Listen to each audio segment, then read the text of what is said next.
Bonjour enfants de Dieu, bonjour peuple du Seigneur, que la grâce de Dieu soit votre partage. Nous bénissons le Seigneur, lui qui nous accorde la grâce d'être là ce matin. Nous sommes en train de prendre le dernier virage, le dernier cap pour terminer le mois d'octobre. Et nous étions dans une saison des bilans positifs. Et nous croyons que jusqu'en fin de cette année, le Seigneur va accomplir des grandes choses. Seigneur, Père de gloire, en ton nom, nous sommes sauvés et nous avons la victoire sur les maladies, sur les attaques de tout genre. Nous venons te glorifier et bénir ta sainteté, que toute la gloire te revienne. Bien-aimés du Seigneur, bienvenue dans notre partage quotidien Living Word. Le Seigneur a encore une parole pour nous ce matin. Et le thème de notre méditation, de la religion à la relation personnelle. Et nous parlerons de la conversion réelle. Dans Ézéchiel, le chapitre 18, le verset 29 au verset 32, il est écrit « Ainsi donc je jugerai chacun de vous, gens d'Israël, selon sa conduite, le Seigneur l'Éternel le déclare. Changez donc d'attitude et détournez-vous de tous vos péchés, pour que vos fautes ne causent pas votre perte. Rejetez loin de vous tous les péchés que vous avez commis contre moi. Faites-vous un cœur nouveau et un état d'esprit nouveau. Car pourquoi faudrait-il que vous mouriez, gens d'Israël? Vraiment, moi, je ne prends aucun plaisir à vous voir mourir, à voir mourir qui que ce soit. Le Seigneur l'Éternel le déclare, convertissez-vous et vivez. Bien-aimé, le Seigneur nous interpelle encore ce matin. Dieu nous parle avec un cœur plein d'amour. Dieu nous parle avec un cœur plein de compassion. Il n'y a pas d'intérêt pour l'Éternel de voir quelqu'un mourir ou d'aller en enfer. Il n'y a pas d'intérêt pour Dieu de voir quelqu'un souffrir ou traverser des situations difficiles. Sa main n'est pas courte pour toucher, ni son oreille dure pour nous entendre.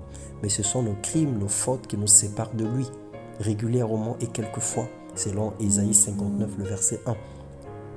La conversion est définie comme le changement de croyance ou un retour aux pratiques religieuses. Il s'agit bien évidemment de faire un pas d'une croyance ancienne vers une pratique de vie nouvelle. Dieu nous appelle à la conversion, à l'appartenir, à marcher avec lui. Dieu ne nous appelle pas à s'attacher à un système de religion qui nous embourbe ou qui nous enfonce davantage dans le mal. Dieu nous appelle à la conversion, au changement des mentalités, à un cœur nouveau, qui consiste à accepter Jésus-Christ comme son Seigneur et son Sauveur, à se revêtir de l'homme nouveau et à marcher en nouveauté de vie, à naître de nouveau, selon ce que Dieu a dit à Nicodème dans Jean 3:3. Christ n'est pas venu sauver une église ou une religion. Il est venu pour un cœur, il est venu pour une vie, il est venu pour une personne. La religion ne sauve pas, elle égare et il nous éloigne davantage de Dieu. La religion n'est pas une église, mais un système de pensée conçu par des hommes qui nous enfoncent dans le trou noir. Jésus leur répondit, ceux qui sont en bonne santé n'ont pas besoin de médecins. Ce sont les malades qui ont besoin. Ce ne sont pas les justes, mais les pécheurs que je suis venu appeler à changer de vie. Luc 5, 31 à 32. Donc Jésus-Christ est venu pour toi, il est venu pour moi. Parce que humblement nous reconnaissons que sans lui nous ne pouvons rien faire.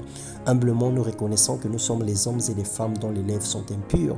Humblement nous reconnaissons que nous péchons tous les jours et que nous avons besoin de la grâce et du sang de Jésus-Christ pour nous laver.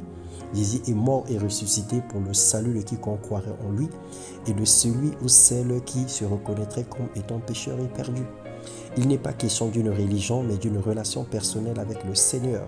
Il est question de le rencontrer face à face. Il est question de le parler cœur à cœur. Vérifions donc les paramètres de nos vies. Ne glorifie pas une église locale bien-aimée. Examine tes voies. As-tu l'assurance qu'il est ton ami? As-tu l'assurance que Jésus marche avec toi? Qu'il sera avec toi ce soir-là dans son paradis quand tu mourras? Ou encore s'il revenait ce soir, penses-tu cheminer avec lui dans la gloire? Il est encore temps pour nous de se convertir. La nuit est avancée et le jour approche. Dieu nous appelle au changement. Dieu nous appelle à la repentance, au renoncement, au dépouillement. Nous devons nous dépouiller de notre ancien caractère, de notre vieil homme. Nous devons changer de mentalité et revenir à Dieu. Le Seigneur nous tend sa main et il a besoin de tout un chacun. Que Dieu t'accorde la grâce et la capacité de comprendre ces choses, de se détourner des mauvaises voies, de se détourner du mauvais chemin et de tourner des regards vers Jésus-Christ, car lui seul sauve. La drogue ne peut te sauver, la prostitution ne peut te donner le bonheur, le vol ne peut garantir ton succès, toute espèce de mal ne peut pas te rendre sage et ne peut pas faire de toi un homme influent, car un jour tu payeras pour tout le mal que tu fais. Mais le Seigneur te demande de venir à lui, lui qui a payé le prix pour toi. Il veut te laver, il veut te sanctifier, il veut te pardonner, il veut faire de toi son enfant. Il veut se réconcilier avec toi. Reviens à la maison, reviens, revêt les vêtements blancs, enlève les vêtements sales que tu as depuis un moment.